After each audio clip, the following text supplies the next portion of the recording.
You're not my real dad. We're talking all about chicken rental and atypical or less common relationship configurations today. And attachment. Attachment, sure. But attachment applies to all your relationships, romantic, non-romantic, more traditional, non-traditional. Monogamous Turns out your relationship with your attachment figures in childhood affects all your relationships all the time. So we'll talk with Jessica Fern about that. She's a psychotherapist and the author of Polysecure. And yes, we will also be talking with Jen and Phil Tomkins from Rent the Chicken. So that's like, you want to raise chickens, but you're not 100% sure you know what you're doing. They come and set everything up for you. And then if you decide it's all been a terrible mistake, they'll come and take the chickens away. But more often than not, you fall in love with the chickens and you keep them. Do you love delicious eggs? Have you never heard of a grocery store? Do you have commitment issues and don't want to own a bunch of fowl? Then you could just rent the chicken. That's what we're talking about today on the Backpack Show. Hi, everyone. Tim Kitzrow from NBA Jam and NFL Blitz, welcoming you to The Backpack Show. Your hosts, Chris Brogan, Kerry Gargone, Boom Shakalaka. Backpack Show. You make it sound very seedy, I must say. Chicken. Oh, my gosh. Look at my dad right out of the gate with his comment. I call foul. Oh, I see the resemblance. Oh, I don't know about I do. this. It's my biological father right there, Steve Brogan, his wife of at least 50 years, Diane Your Brogan. mother, also known as your mother. Oh, my mom. Yeah. Also true. Elizabeth down in Texas. Tejas, nobody would call it. Who just got a whole bunch of free sausage courtesy of Johnsonville. Well, if you want some fresh eggs to go with that free sausage, have we got a site for you? Rent the Chicken. I'm excited to talk to both guests. I mean, there's a lot we've got to ask. Jessica Fern, I had begged on because she has an incredible cool book called Polysecure. She does relationship work with people and helps with, again, atypical or non-traditional kind of relationship situations. Like, what if you want more than one partner in your life? It's going to be some fun chatting today. Hi, Chloe, over in Scotland. I just put up a post on Twitter for you, Chloe. It is Mel Gibson saying when Sean Connery gave him pronunciation and Scottish advice, and the very first word that Sean Connery tried to teach Mel Gibson was goulash. Now all you have to do is close your eyes for a second and think of Sean Connery saying the word goulash, and your morning is made. I'm just thinking those lessons didn't take. Goulash. Oh my gosh, he's the worst. Yeah, it was pretty bad. Very award successful Len Joy author has joined us to watch. Let Len have his book over on my shelf right there. Jessica, you get an extra 10 minutes or so because we're starting with chickens today. So we're going to grab Phil and Jen and come on and let's talk birds. All right then, if you insist. You know, look at the energy. I love it. Oh, just wait. You think that you're the king of like bad jokes? Oh, this is going to be a day. This is going to be amazing. There's a lot of different jobs and professions and roles you can have. Chicken rental. What the heck? What started that? Yeah, well, what started? Well, I needed a job, and so here we are. Lots of people need a job. And they go to apply like Kroger. Like, you know what I'm going to do? I bet there's a bag of chickens and start handing them out to people and say, now give them back. I bet there's people who want some chickens. Do you get like a receipt or something? Like, how do you know you're getting the same chickens back? I have so many questions. Maybe we should provide like a return. What's it called? An RA? What if there's more chickens when you come to get them? Because chickens. Oh yeah, that's not a thing because that's biosecurity, and then they become permanent chicken owners at that point if they add extra fowl to their fowl. I mean, like, what if the chickens make more chickens? That's what eggs are supposed to do. Oh, that's not a thing. So yeah, okay. No. So here, I knocked my water. I have so many. Okay, let's start out with the easy part. Who are you for? Like, who? What do you do? Who buys this? Yeah. Right. So who wants this? For people who want to have a food source closer to their table, or we're for people who are looking for something to do at home when they're not going very many places. So our market shifted a little in the last year because different people weren't vacationing, and so they were staying at home and they wanted something to do at home, but they also have always wanted to try this really great thing, but plan to travel again in the future. And so here we are, Rent the Chicken. Rent the Chicken, even chicken vacation. But I know I you can't can go to like Disney. you can chicken sit. Like if I get the chickens and then I'm like, wait, I want to go to Disney World, you'll come watch them for me. Well, well, they kind can of. bring the chickens back to us for a short time, and Yeah. then we'll watch them. Yeah, We always have an chicken extra sit. coop. You Yeah, watch them for me. Yeah. So so it's not like kids where you got to take them because you know, Right. We don't have a rental kid program. no, So that's a whole other business sad. model. You know, you Oh, should I think have about so it. many questions. So people who used to like go do those ceramic painting parties, they'll just grab a bunch of your chickens for a few months. Is that a thing? Like, does that like For a few Well, kind of, months. yeah. So it's 6 month rental, and we bring a chicken coop with the hens. Oh, to answer your question, they don't make more babies because we don't provide a rooster. So Oh, no, like Oh. crying. girls still produce an egg without a boy. Although you were Yeah. talking about some kind of poly something, multiple partners. Well, one rooster services 8 hens. So Oh. you thought we wouldn't have anything in common? Is that like on a slow day or like a Friday night? Like what are we looking at? Every no. day, that guy is busy. So we don't rent roosters. They're allowed. They're not required for the egg laying process for our hens. I so see. we've been making jokes about the inventory scenario, like inventory management, but that's real. You mentioned something really important. You talked about, biosecure and all the health things that go along with keeping this together, because by spreading them across the way and then bringing them back, you risk something. If other fowl are in with yours or other animals of any kind are in with yours, you could have a challenge there. Coach Woodard is already, he's so funny. Oh, He's like, well, do you have to return the chickens to the same location? We So actually they're- come pick them up, so you don't have to. Yeah, there's no return them. transport necessary. Wow. Yeah, and each of our locations that we have across the United States and Canada provide their own chickens with the portable chicken coop and the feed for the rental. And so Crying. people are Oh my connected to their God. farmer source. but it's not like Redbox is what you're saying. Like, you can't put You chicken don't down. walk up and just like, whoop. No.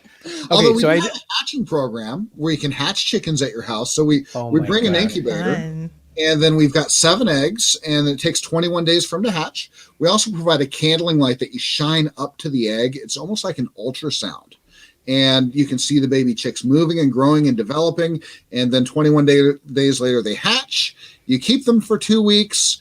And then when they start to smell and the kids are not paying any more attention to this and it becomes work for you, we take everything back to the farm. Wow. Do they imprint on the first person they see like we see in all the movies? They do. And ducks, we even hatch ducks. Ducks will imprint even more on people. But Wow. they're okay. Even after we pick them up, we take them back. They'll imprint yeah. again. Yeah. It all works out. They're amazing.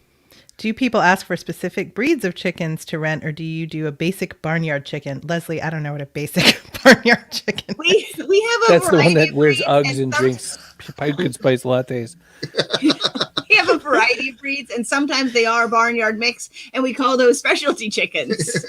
Do you have to replace missing inventory? Yeah, well, so let me ask my question that I got cut off by Coach. Sorry, Five that was- Jacket Man cuts me off because He Terry never- goes, blah, question. I have a Never question. makes jokes like that, so I was Ever- giving him. No, not that. I have a very important question. Inventory management, which is kind of what my dad said. There's a bunch of thoughts in that. One is like, knowing that you really got your hen back. Are these things tagged? Are there chips? Is there there's a lot of people putting their animals on the blockchain now. Not even a joke. Is any of that stuff in there? How are you managing the inventory of this operation? Sure. So typically our renters, they rent for a season, and most people, they either fall in love with chickens and they keep them, or at some point they chicken out and we take everything back. For those that want to keep the chickens over the winter, but they're not ready for that first winter, we will put a leg band on them and we will keep them safe and secure at our compound. And then in the spring, we'll bring them back. So they will be tagged and labeled. And believe it or not, there are some people that absolutely know which chicken is theirs. And if you bring the wrong chicken, they will tell you. Debbie never done says Debbie says we don't have chickens because fear of snakes. Is it a real concern?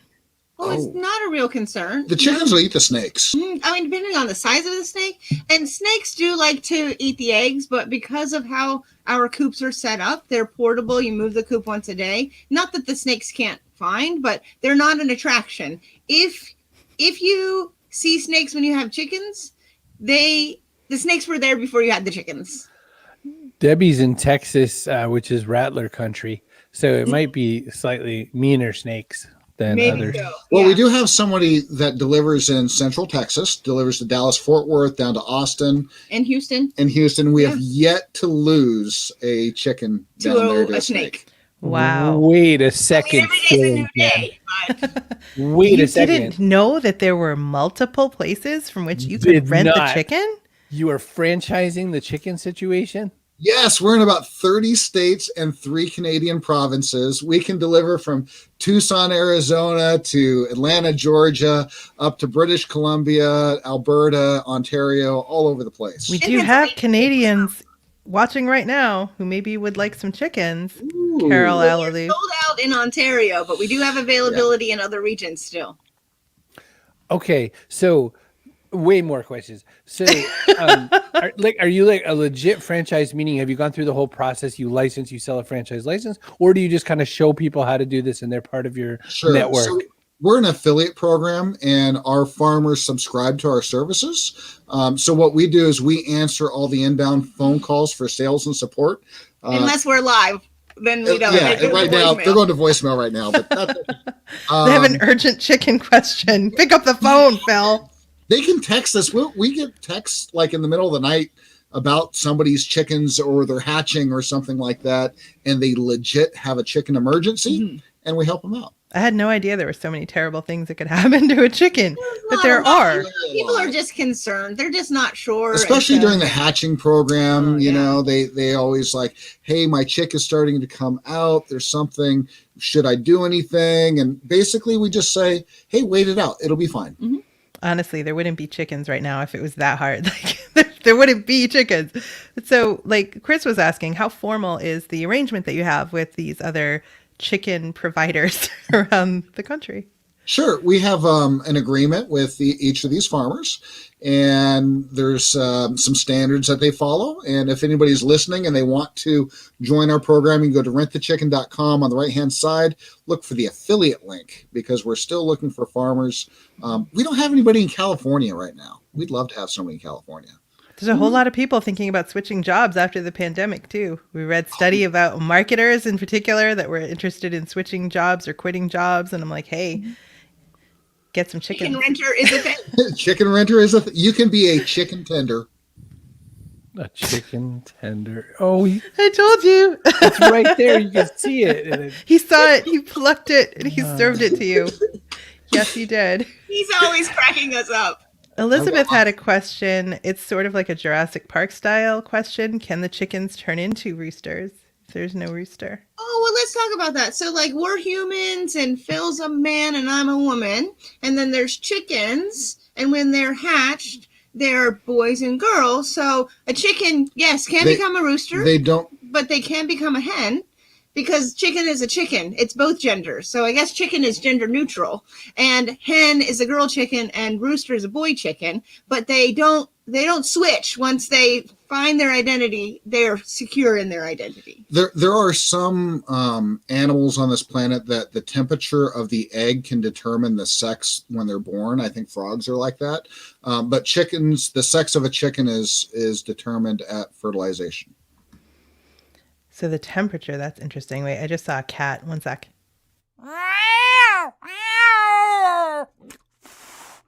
Hey, Chris, buddy, feline invasion coming your way. Hit the floor, man. Hit the floor.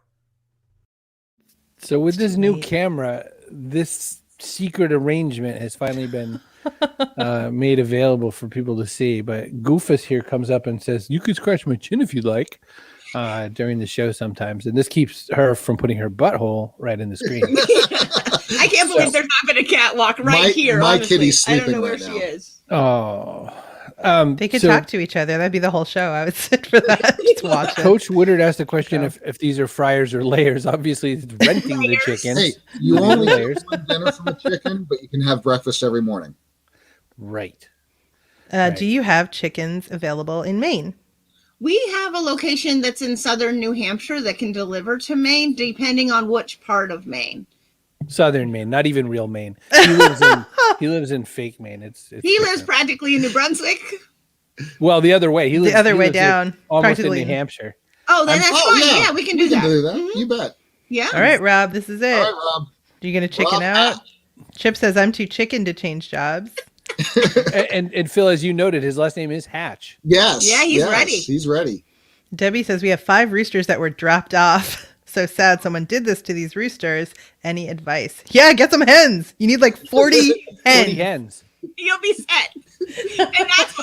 And that, my dear, is what we call chicken math. Rentthechicken.com. Yeah, this is a question I had too, because I live in a loft. I mean, can I just put a couple of those babies in here somewhere? Oh, it's an outside project, so you do Oh. need some space. But with our portable coops, we recommend at least 100 square feet, whether it's 10 by 10 or like 3 by 35 or whatever that may be, just so the coop can be moved. That allows the chickens to always have fresh grass and bug access, and makes it so there's not a buildup of droppings. It helps keep the odors down. Chip is asking, can cats and chickens be friends? Oh, yeah, I the think chickens are cats not- love chickens. Yeah, it'll be fine. There's so many questions, just like Pokemon eggs. Dad, they also have incubator machines. So if you didn't catch that, they can actually hatch your eggs for you. Yeah, we've got 25 incubators just in Western Pennsylvania alone, and we're delivering those out every 6 weeks. Oh my gosh. It's puns galore. There's so many things popping on the screen. I'm trying to keep up with Oh, you don't have to. No. We'll ask we'll you any keep real you up. questions. They're mostly jokes. Eggs. Like Bad Rob jokes. Hatch saying he lives in Massachusetts. So. Yeah, like Pennsylvania, but See, different. Right. So some of them I want to display, but it's not like, hey, stop the presses. Rob made a joke. You know what I mean? But I did it for Coach Woodard because, yeah, it was a really good one, and it's so unusual for him. He's very dry sense of humor. The another thought I was having is you mentioned about the educational aspect. You mentioned just like people want it for fresh eggs and all that sort of a thing. I mean, there are just so many applications to this. And you mentioned ducks. You mentioned you had some ducks on the go. I really want to make a lot of bad jokes about, like, you know, our marmosets next or something like that. But are you thinking of extending the franchise, or do you just have a lot to cover with chickens? Well, I've got this idea, and Homestead Jen won't let me do it. I never know what he's. I don't know where he's going ever when he says that. Yeah, I just want you to know. Like, we already rent chickens, and we do hatch the chicken, and we do some other things. But like, So we have let's try it, Phil. we're hatching this stuff, right? So why not do a turkey hatch, right? And we can call the program "Hatch It to Hatch It."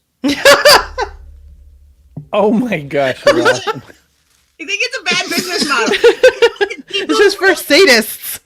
People want to know where their food's coming from, but not really. They're not going to want to raise their turkey only to eat. I mean, that's where turkey Right. comes from.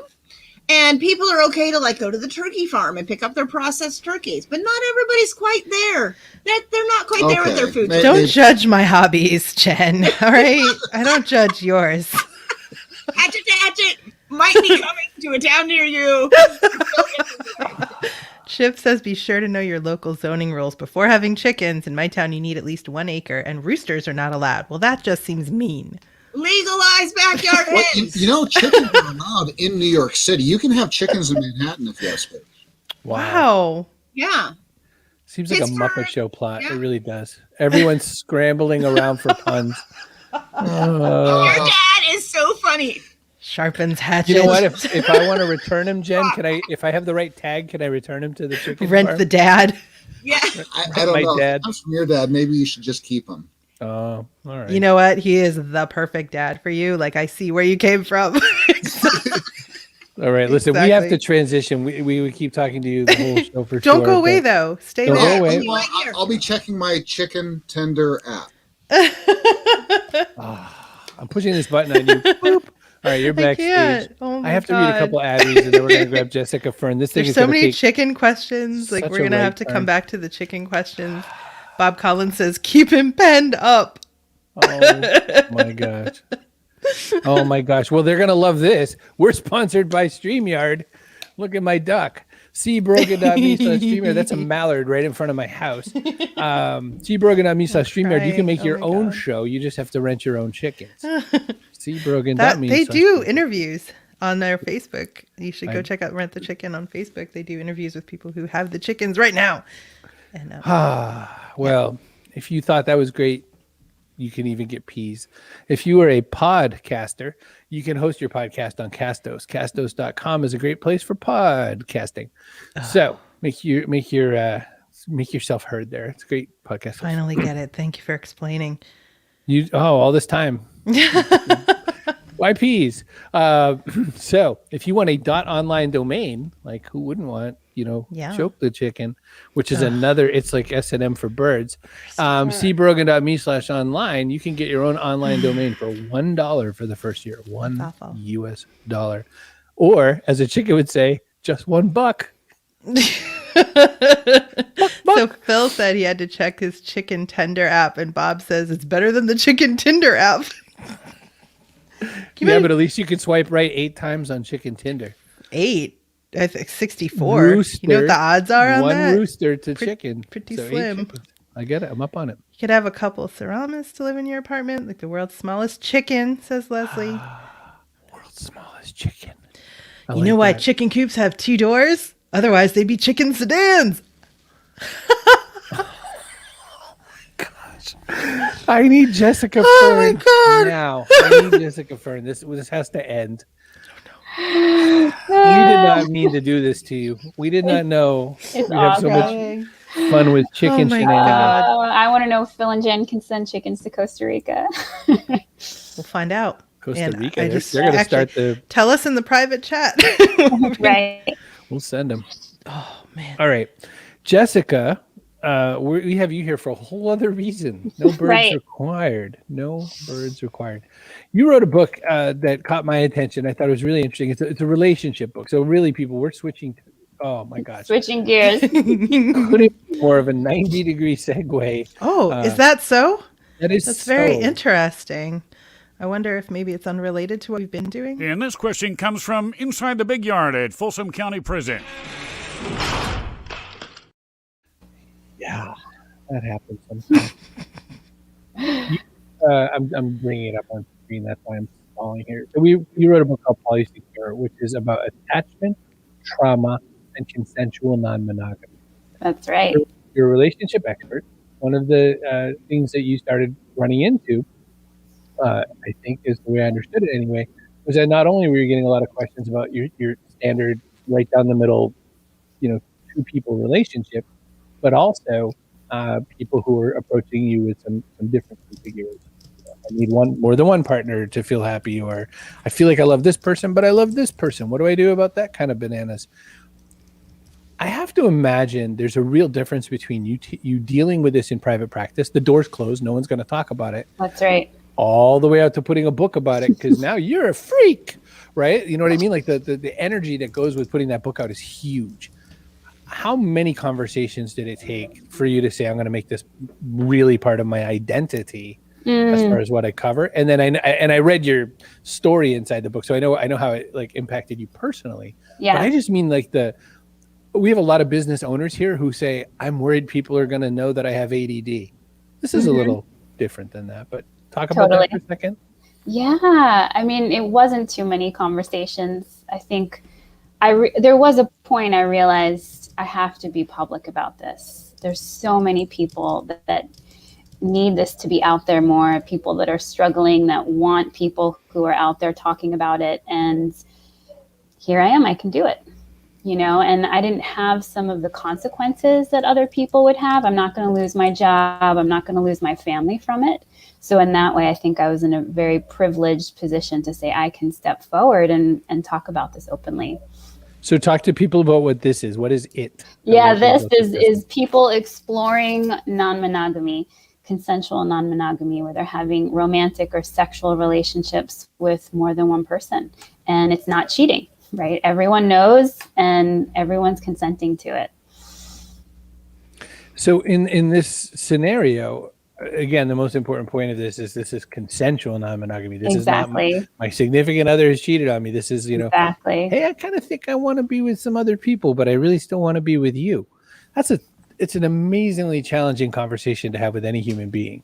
In the newer world with like swiping right and all this kind of thing, in some ways it feels like it's a little more out there and open, But I feel like so many people's brains are super hardwired to only consider or contemplate monogamy.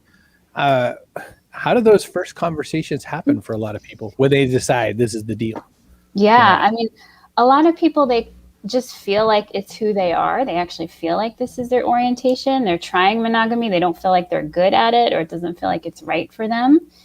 And it is sort of this coming out process to them. We're like, I think this is who I am, and I love you, but I need this other thing as well. Can we do it? You know, and for some couples, they already started off saying, yeah, let's be swingers. Let's occasionally have sexual play with other people. This is fun. This is a part of us. And then that's sometimes the gateway into actually having like full on other partnerships. Yeah. But usually it's one partner who's bringing it up if we're talking about people who are already monogamous. So Carol goes right to the dark side. There must be times when this goes horribly wrong, no? Of course. Yeah. And that's in many ways why I wrote the book. I think the myth is that it is all a disaster. It is all dramatic, and that's not true. So just to debunk that myth that many people are doing this really well, like really beautifully. But, you know, as a therapist, I would see people come to me who are just struggling. Like they felt like this is who they are. They really want to do it. And they're like, why is this so hard? And the answer wasn't just, we'll just go back to being monogamous. Right? That wasn't the solution for them. And so I really honed in on, there's all these attachment challenges that are coming up as you're in a different relationship paradigm that you didn't really have to face in monogamy. And so when we like look at our attachment wounds or insecurities, either individually or in the relationship, that can really make a big shift and make this possible, this way of living. But those same attachment problems, they affect your relationships, even monogamous relationships, work relationships, friendships. Absolutely. Family, right. All of it. So if you don't get what you need, you know, developmentally, then you develop a style that could kind of cripple you for relationships generally. Then you add a whole bunch more relationships and it's going to look worse, I think. Yeah, it becomes harder, right? And a lot of times people can use monogamy to get their security. Right. And then when we're not monogamous, I don't have that structural security anymore. And then a lot of this can get exposed. Yeah. That's the thing is I just realized this just now. I was thinking it's a lot like entrepreneurship. So in entrepreneurship, I get my money from lots of different sources, which to me is security. A lot of people think of their job as security, where I think that's terrifying. A job is one entity says I eat or don't eat, whereas I have the choice of having multiple people pay me across the space. So I had never really kind of put that. I've been an entrepreneurial mind for 20 or more years. Totally. It would stand to make sense that I would maybe also not feel super secure in a monogamous environment. There are books that have come before this, you know, probably the grand mommy of all these books would be The Ethical Slut, which it had a lot more to bear on it than that, because it was also just talking about people dealing with, they weren't matching society's view of what, you know, people should be like, you know, you have to pretend not to really want sex. You have to pretend that, you know, sex is just for procreation. Like there's all these, you know, religious burdens that get thrown on top of it. Then 2010 comes Sex at Dawn, which is this groundbreaking pile of information and research that says, you know, maybe there's more to this than, you know, what you think is real. And it really debunked a lot of things that a lot of people consider the bedrock of sexual knowledge. Yep. I many times went, what? Like I really, things I thought were rote were absolutely back on the menu. And now you've added to this. Do you feel like the burden or the weight of having your book be kind of alongside these other books that have changed so many people's lives?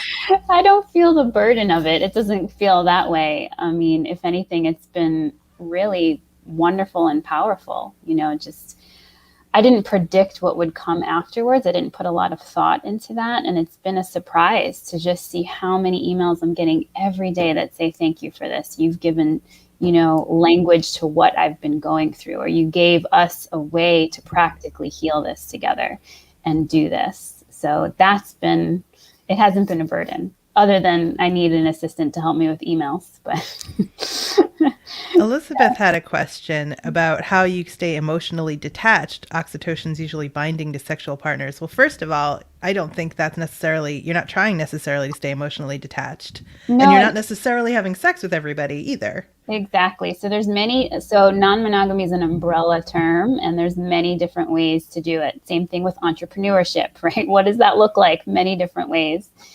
So there are some people that are non-monogamous that it is more sexual non-monogamy, and other people who are like more polyamorous, it's about falling in love and really having multiple partners. Sometimes there's sex, sometimes there's not, right? So yeah, some people are stepping into let's bond, let's have our oxytocin and the attachment hormones together. And then some people, when they're sexually non-monogamous, I don't think it's that they're detached necessarily in a bad way, but they have a different relationship to love and sex than other people do. And some people who are withdrawing actually want connection and attachment, but their style is, I forget what you call them, disorganized or insecure attachment styles. Yeah, the insecure is 3 variations. So it's anxious, it's dismissive, or disorganized, which is kind of a combination of the 2. Where in any case, they really want that attachment, but the way that they've been brought up, it like doesn't work out, or they don't feel comfortable asking for it or having those needs. So they kind of push them away. Yeah. Personal sharing time. I went and saw a shrink after my marriage was coming apart at the seams. And I went there saying I might even be a sex addict. I don't know. I'm wired really different than other people. Mm-hmm. And, I came in there almost eagerly waiting for him to say, you are such a wrong person and a bad person. Here we go. Hi, Todd. But he says, he goes, what if the only thing you ever did wrong was you didn't really explain super clearly what it was you wanted? What if maybe your biggest problem was you just weren't communicating clearly for your needs? You weren't setting your borders very well. And of course, then you were, kind of spilling over into other people's challenges and whatever. And that changed my life because what if I just told people this is what I want? Yeah. But I have a problem with that. I'm not trying to pay for an hour of your therapy on screen here, but I find when I communicate ridiculously clearly about what I want, people don't hear it if it doesn't match what they want or if it doesn't match what they've experienced thus far. So I'm throwing that out because I feel like this is the crux of some of what you covered in the book. Yeah, absolutely. I mean, I think being upfront right away that you want non-monogamy is something you should have on your dating profile, right? It should come up in your first date, because if someone doesn't want that, it's going to be very painful. It's going to be a mismatch, right, of desires and expectations. And so I would be cautious, right? If someone says, I'm okay with that, and they've never had any experience, they've never had any desire for it, and really saying, do you really get what this is, So yeah, there's one poly expert who sort of talks about date your own species, date other people who want this, and wow, it goes so much easier. I really like that. Yeah. Carol's question: do people establish ground rules when do they? Yes, they do. Relationship agreements. So a lot of people don't want to call it rules per se, but they call them agreements or principles that we are agreeing to. And that is a very important part of what are boundaries, what are expectations, whether it's how much communication we have, how much information we share with each other, or what are safe sex practices, right, and protocols. So yeah, there's a lot of agreement making in non-monogamy. And it's interesting because a lot of monogamous folks could really benefit from that level of intention and communication. Right? That, what you said was, I was getting ready to jump on and say, hey, wait a minute here. Yeah. In plain old straightforward, I'm only going to be with you for the rest of my life relationships, there's been less communication about sexuality, I feel, a lot of times, than in these, where the freaks all are. I think the freaks tend to talk about it straight out. And I think that people who are just sort of trusting that this ring means the same thing to both of us. Yeah. Maybe there's a challenge there. Yeah. Yeah, there can be, for sure. Expectations about what marriage is and what our duties are. And we don't discuss those, but wow, do they show up pretty quickly. Well, even if people want to make the transition, it can still be really difficult, right? Like you mentioned before, the attachment issues that you had that we weren't manifesting because of the structure around monogamous relationships and the societal support that exists for monogamous relationships, all of a sudden like crash to the forefront when you start to change. Yeah, when you transition, you lose a lot of societal, cultural privileges, right? And there sort of isn't really a roadmap of like, well, we all know the roadmap of monogamy. You know, it's called the relationship escalator, right? And yet, how do we do that in non-monogamy is still in its sort of, you know, infantile stage, infancy. There are so many ways, you know, when you were talking about that, I was imagining like sort of one reason that we don't talk about it a lot is like, imagine it's some like corporate, you know, it's a day out from a corporate event. Oh, you bring in the wife. You hear that in society all over the world, you know? Yeah. Now, LGBTQ plus aside, right? Well, I don't have a wife. I have a husband, you know, like that's one whole scenario that comes up a lot. And it's why people don't understand why you need to be super conscious with language. It turns out there's a lot of landmines that have been hitting a lot of other people for a long time. But now imagine non-monogamy. You bring in the, what would you call her? You know what I mean? Like there's your partners, multiple partners. Which of your partners are you bringing? You know? Yeah. So I imagine people are still pushing back on gender identity. People are still pushing back on what we might consider sort of the basics of atypical scenarios. Yeah. Do you feel like this has a long time to go still before people are a lot more comfy? It still has time to go, right? Where at least things like there has been, you know, same-sex rights that have been granted, right? In 2014, right? Same-sex marriage, it's huge, right? And it's still so new. There's still so many hurdles there, right? Around access and inclusion in just many aspects of our lives. And so non-monogamy is just not there yet, right? But it's starting, right? It's starting to build. Nancy was saying, call them your bit on the side. Right. Especially since there's multiple bits. So these types of relationships, they don't necessarily have to be hierarchical, right? Like sometimes there's a primary and you're protecting that relationship. And then that's sort of like, that sucks for like everybody else who gets involved, who's secondary, tertiary, or just the other one. Yeah, exactly. And so there's that way to do it. Some people say, I'm not going to do a hierarchical structure here. All of my partners are different, but kind of equal in my life in some way.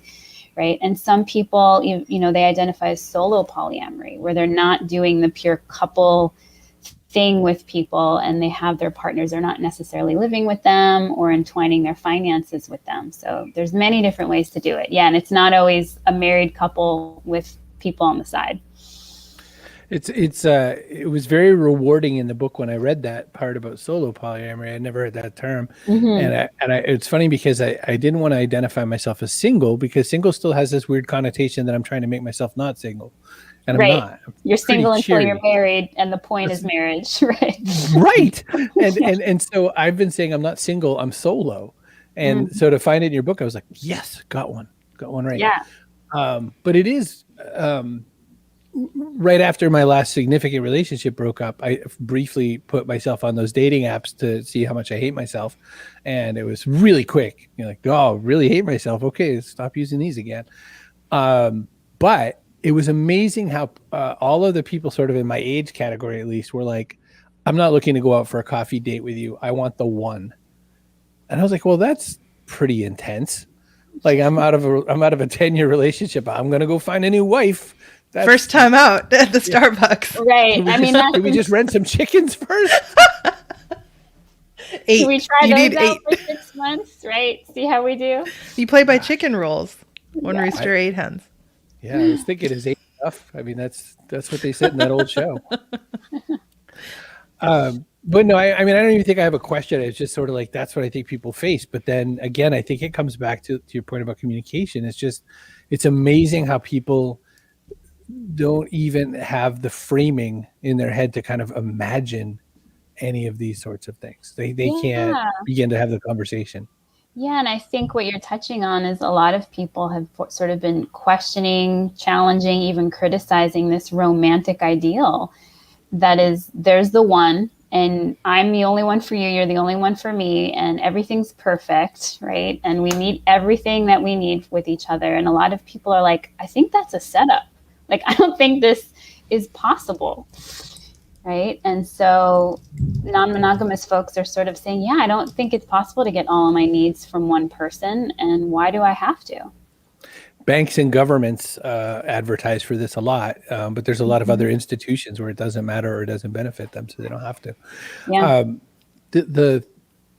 I had the sentence that keeps floating through my head a lot, which is that since my divorce, my relationship with my ex-wife has only gotten better. Yeah. You know, and I am in a great spot with her right now, which is probably because I'm solo, so I don't have any other things I have to worry about besides her and the sanctity of my children in proximity to me. Also because I'm solo, so I don't have to churn through all kinds of human emotion.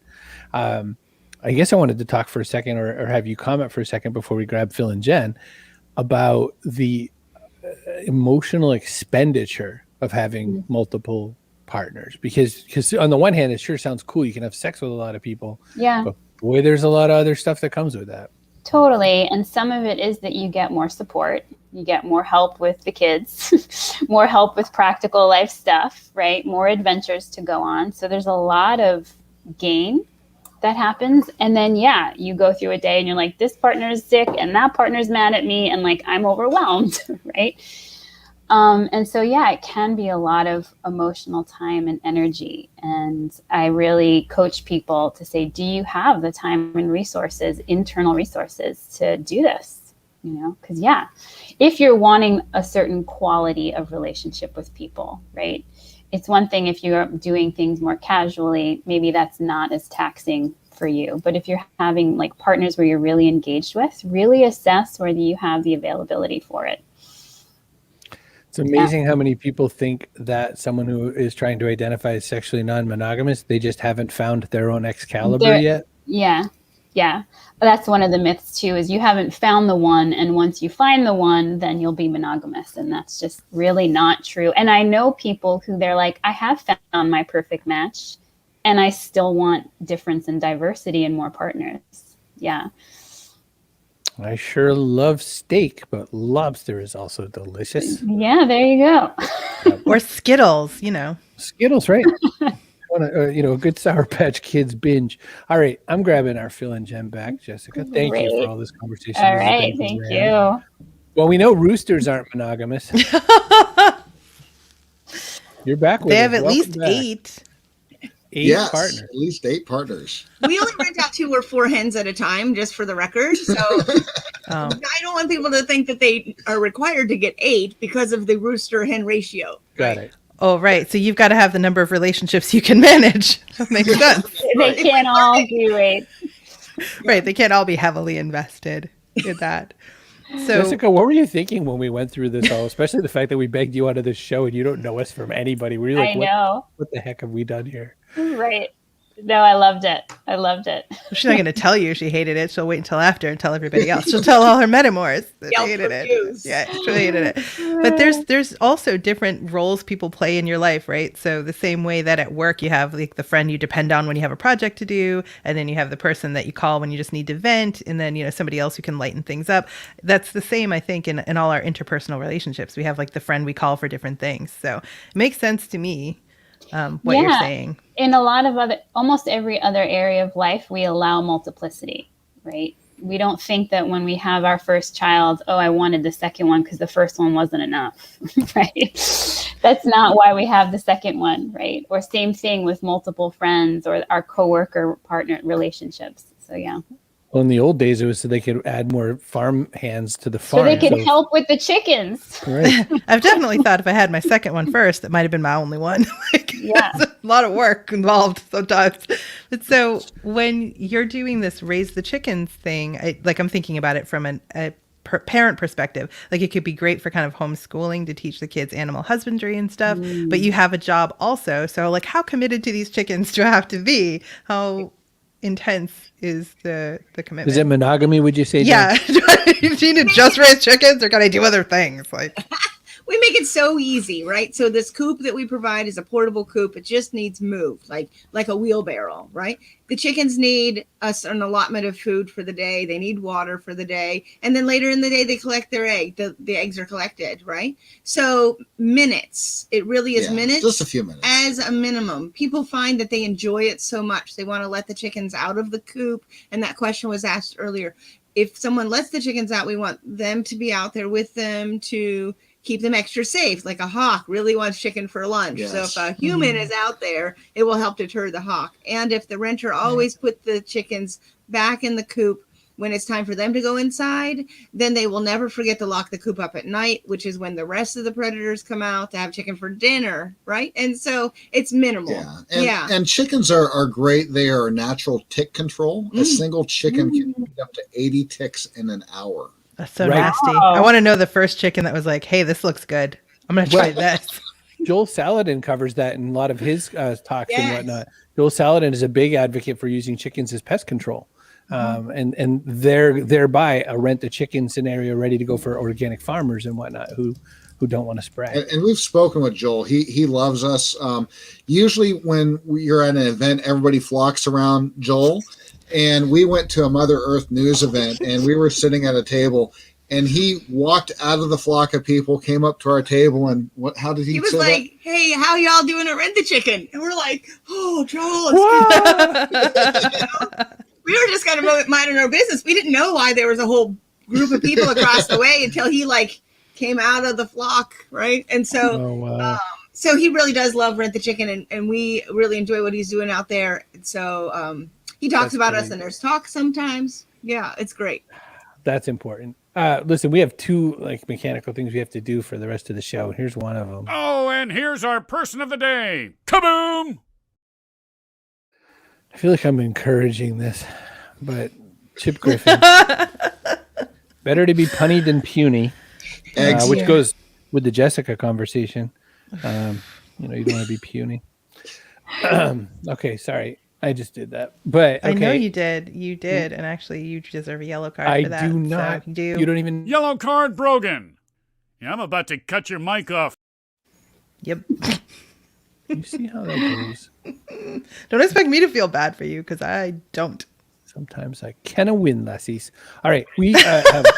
Thank you, Deanna. Thank you, Deanna. Thank you. She's like, you're doing a really good job connecting themes across guests. Are you mocking non-monogamy? That's what I thought about. All right. One question that goes to every single guest ever on the Backpack Show. We've asked this question to Sister Ann Flanagan, our nun friend, who would have had a great time today, and also to Sir Mix-a-Lot and everybody else we've ever had on the show, which is what goes in your backpack. Now, this can be something physical, like an egg. It can be something metaphorical, like hope for the future. I will ask Phil and Jen. I guess you get to have one each.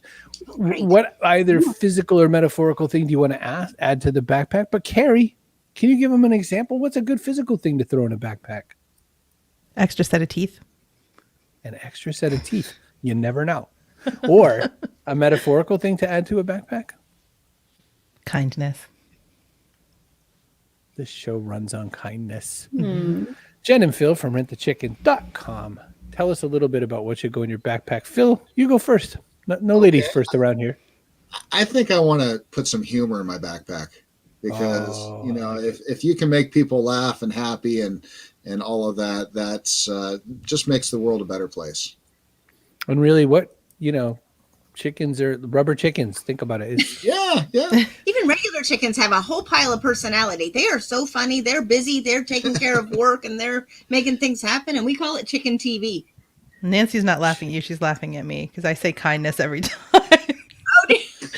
Yeah. We use kindness because of a unfortunate event that happened at another episode. Where, you hush your mouth. Yeah, we'll get back to that soon. Okay. Jen, what goes in the backpack for you? Kindness is a good one, but I think that kindness. I want to say kindness. I'm not going to. So I really thought that Phil was going to say all of his ideas are coming with us. He told me one day, "Listen, I want you to know I only tell you 1 out of every 100 ideas that I have." Oh, I'm glad because I get tired with that one that comes my way. I can't imagine, all that other. So I think that I don't know. Humor is great and kindness is great, and I'm gonna go with kindness. Carrie, you're the best, Okay. right? So I think that I am. I think we're not Thank you. kind enough. And I know that sometimes my words aren't always kind, but I try my best, and I do think if we just kind of step back and we just recognize that, like, there's a paradigm shift. Like, you don't know what's going on in someone else's life. And if we just like put the cart back or not throw your trash out the window or say kind things to the person that's helping you, like all those things, we can really grow all as a society to make that happen. Oh, Jen, Again, you're so right. not always perfect at this. And I like say not great things sometimes. And then I'm like, oh, that wasn't very kind. What was I thinking? And so I have to eat my words. You're so right. So what happened was that the first time kindness was brought to the backpack on the show, it was by our second guest. And the first guest had said, what do I want in my backpack? Black women. Because she runs Buy from a Black Woman. Buy from a Black Woman. And it's like a network. And she met her network, but she immediately realized what she had said. And we're like, then, she wanted to make a bag full of Black women. It sounds like a trafficking scenario. So then we come around to our second guest, and I said, no, you are not allowed to say white women, because she was a white woman, a burlesque performer, Ariel Helvetica. And so she said kindness, and we're like keeping it together. And then we couldn't. The other girl made a face, I made a face, and we were like, pfft. So I was gone. So let me set the scenario. A beautiful, lovely woman, a very nice woman, says, I think kindness should go in the backpack. And this one... and Nikki Porche, who's down here somewhere, laughed their head off in her face. Not because of her answer. It was holdover. It was holdover. Right? It just looked really rude. So now I say kindness every day. It's like atonement. I to try to make up for the fact that you laughed real hard at the lady. Well, I felt so bad. I said, Phil, I'm sorry. You had sorry. something you wanted to add, Phil. He added humor. Homestead Jen did have a situation where she was on the phone one day. And of course, we hatch chickens, and there's black chickens and there's gold chickens. Mm-hmm. And how did you put that? Oh, the renter was like, no, I think I'd like more black chicks. And I was like, oh, yeah, we can get you some more black chicks. I'm like in a public place. And I say, yeah, get you some more black chicks, no problem. Now the FBI is outside. So now you think of madam. I don't know, Jessica. What a mess. See, Jessica Fern, bring us home. What would you add to the back? I love it. Well, because in my book, I'm going to have to say secure attachment in your relationships and secure attachment with yourself. We'll allow it. We'll attachment in your relationships. I think it's great. A lot of people don't know who they are, though. That's such a valid point. Like, you have to be securely attached to yourself, or you can't have a relationship with other people. It's hard. If you're not your own first primary, you're kind of a doomed soul in a relationship anyway. My grandmother has a crazy relationship with animals. My Aunt Jane had a horse place where she kept horses for dressage. She had a little stable, and the horses somehow they knew my grandmother didn't get on really well with animals, so they would do more mean things to her than any other humans. She also had a very special magic with birds. And the magic came out especially with flying birds, especially when my Grammy would point. And you can maybe guess what happened. Guess what happened?